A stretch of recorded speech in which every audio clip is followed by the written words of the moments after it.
কি ব্যাপার ঘটক মশাই? হ্যাঁ, 5টা বেজে গেল, এখনো তো মেয়ের বাবার পাত্তা নেই। আপনি ওদের বলেছিলেন যে আমরা 4টের সময় আসবো? হ্যাঁ, বিলক্ষণ বলেছি, হয়তো উনি আটকে গেছেন। আপনি থামুন তো মশাই। আমি কানা ঘুষ হয়ে যা শুনেছি তা ঠিকই শুনেছি। মেয়ের মা ভদ্রলোকের বাধা মেয়েছে। চুপ করুন, শুনতে পাবে জি। শুনুক গিয়ে। দেখুন, আমি আর 10 মিনিট ওয়েট করছি। সন্ধ্যাবেলা আমাকে আরো 2টো মেয়েকে দেখতে যেতে হবে। আরে বাবা, মেয়ের বাবা না এলে দিনা পাওনার কথাটা কার সঙ্গে বলবো? আপনারা চাটা নিন, হ্যাঁ। বাবা এক্ষুনি এসে হ্যাঁ হ্যাঁ, মেয়েকে ততক্ষণ আপনারা দেখে নিতে পারেন। হ্যাঁ হ্যাঁ, সেই ভালো। না না, আগে মেয়ের বাবা আসুক। তাহলে বরং আর গোটা কত রসগোল্লা খাওয়া যায়। হ্যাঁ হ্যাঁ, এই রসগোল্লা নিন। রসগোল্লাগুলো বেশ ভালোই। এক্ষুনি নিয়ে আসছি। হ্যাঁ, পুরো হাড়িটাই ধরে নিয়ে আসবে। নিয়ে এসো। ঠিক আছে। আপনারা বসুন, খান, আমি আসছি। রসগোল্লা খাবে? রাক্ষস কথা। তোর বাবা তো কখনো কথার খেলাপ করে না। হ্যাঁ রে, ভুলে টুলে যায়নি তো? না না, উনি কিচ্ছু বলেননি, উনি ইচ্ছে করে করেছেন। লোকগুলো এখানে এসে 1 ঘন্টা ধরে বসে আছে, আর আমি কিছুতেই বুঝতে পারছি না যে বাবা এরকম একটা ছেলের সঙ্গে বিয়ে দিতে রাজি হলো কি করে। ছেলের বাবাটা হচ্ছে 1 নম্বরের লোভী, আর আমাদের রুমা কি বানের জলে ভেসে এসেছে এখানে? আরে তোর বাবা কি সম্বন্ধ দেখেছে নাকি? আমি তো ঘটককে বলেছি উমার জন্য একটা ভালো ছেলে খুঁজে দিতে। হ্যাঁ, ভালো ছেলে খুঁজে দিতে। দেখলাম তো ছেলের নমুনা। আস্তে, বাইরে থেকে সব সময় যাক শোনা, কাণ্ডটা দেখেছেন একবার? বাড়িতে ডেকে এনে হেনস্থা করছে। আমি তো আপনাকে আগেই বলেছি এই বাড়িতে সম্বন্ধ না করতে। মেয়ের মায়ের চরিত্রের ঠিক নেই। আসুক না, দেখাচ্ছি মজা। চৌধুরী মশাই, আপনি একটু শান্ত হন। চুপ করুন। আপনার ঘটকালি করা জীবনের মতো বন্ধ করে দেবো। হরিপদ চৌধুরীকে এই বাড়িতে ডেকে এনে অপমান, ওদের এসবের ফল ভোগ করতে হবে। দেখুন আমি সত্যি খুব লজ্জিত। আপনারা এতক্ষণ বসে আছেন, আসলে আমার বাবার জন্য। তার বাবা? কিসের বাবা? বাঙালকে হাইকোর্ট দেখাচ্ছ? হ্যাঁ হ্যাঁ, তোমাদের কেচ্ছা কাহিনীর কথা জানতে আমার বাকি নেই ভেবেছ? কি আমল বলছেন আপনি? ঠিকই বলেছে, তোমার মায়ের চরিত্র জানতে আমাদের বাকি নেই।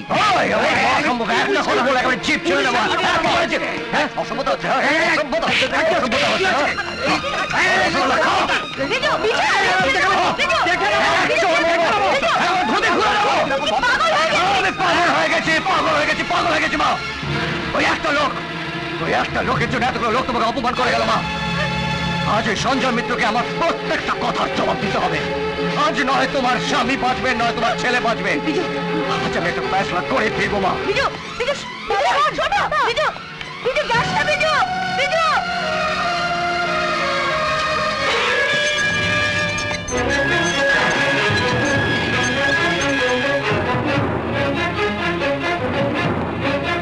বাবা,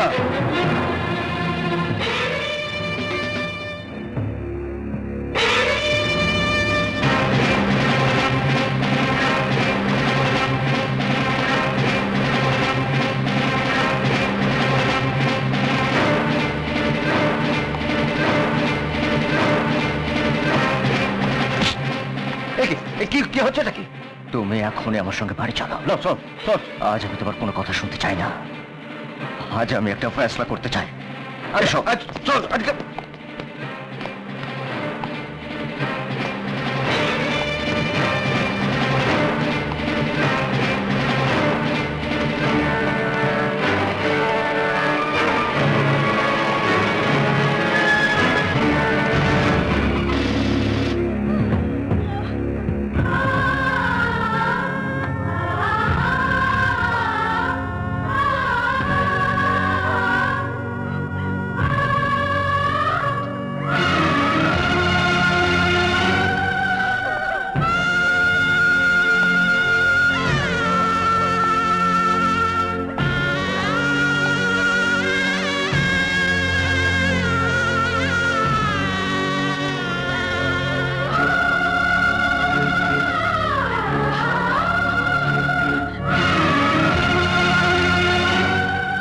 কতদিন এভাবে অভিনয় করে যাবে ঠাকুমা? জানি না, হয়তো যতদিন বেঁচে থাকবো ততদিন।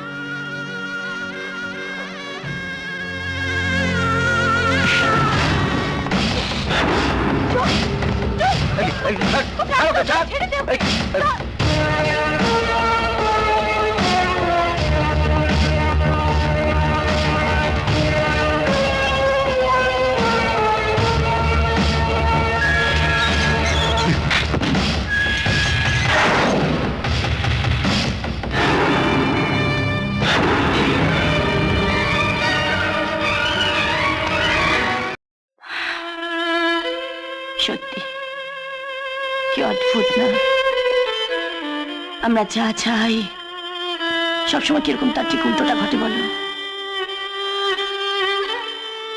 আসলে সবকিছু যে এরকম হঠাৎ করে ঘটে যাবে আমি ভাবতেও পারিনি। মায়ের মৃত্যুটা বিজু কিছুতেই মেনে নিতে পারছে না জানো। সব সময় কিরকম মন মরা হয়ে থাকে, কারোর সাথে কথা বলে না, কিছু না। আসলে বিজুর ওপর মার একটা অদ্ভুত ধরনের টান ছিল। বিজুকে কেউ দুঃখ দিলে মা মনে মনে ভীষণ কষ্ট পেতেন। মা চা আয়। একে তো ঠিক চিনলাম না। ও মন্দিরা, বিজুর বন্ধু, ও খুব ভালো মেয়ে জানো। আর ইনি হলেন বিজুর বাবা। ও আরে থাক থাক থাক থাক। তা তুমি থাকো কোথায়? আমি আসলে আপাতত আমার কাছেই আছে। কিছুদিন আগে ওর বাবা একটা রোড অ্যাক্সিডেন্টে মারা গেছেন। Very sad. সংসারে ওরা কেউ নেই। তোমার বাবার নাম কি? সত্যসাধন মুখার্জি।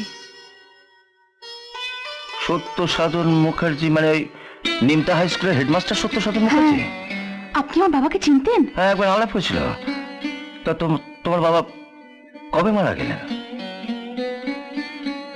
উনি মারা যাননি, ওনাকে খুন করা হয়েছে। পুলিন মণ্ডলের ভয়ে আমি এতদিন সব কথা গোপন করেছি। ওই লোকটার অত্যাচারে আমি আমার নিজের বাড়ি থেকে পালিয়ে আসতে বাধ্য হয়েছি। ভীষণ খারাপ লোক ওই পুলিন মণ্ডল, ও আমাকে ছাড়বে না। এত বড় পৃথিবীতে আমার আর কেউ নেই।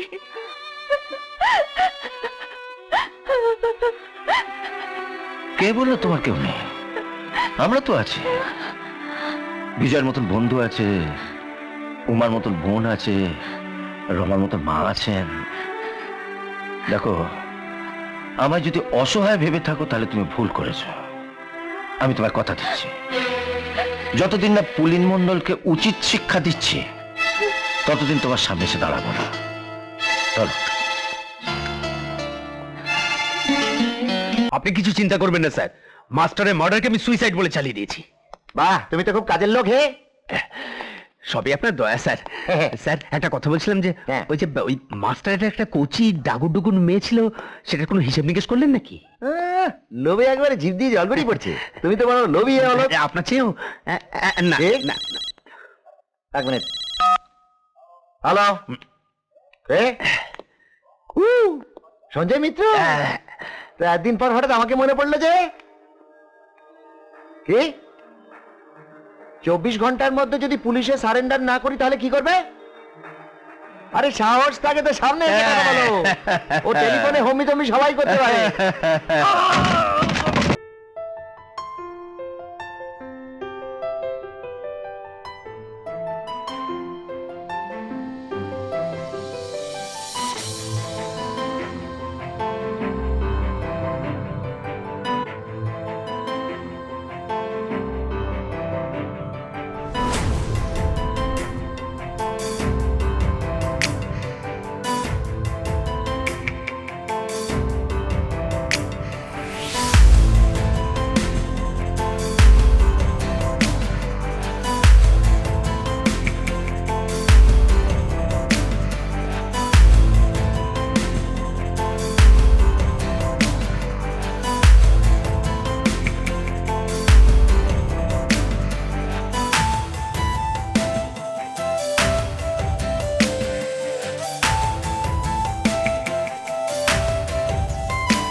হে মা ধোবো, স্নান করবো না গা ধোবো?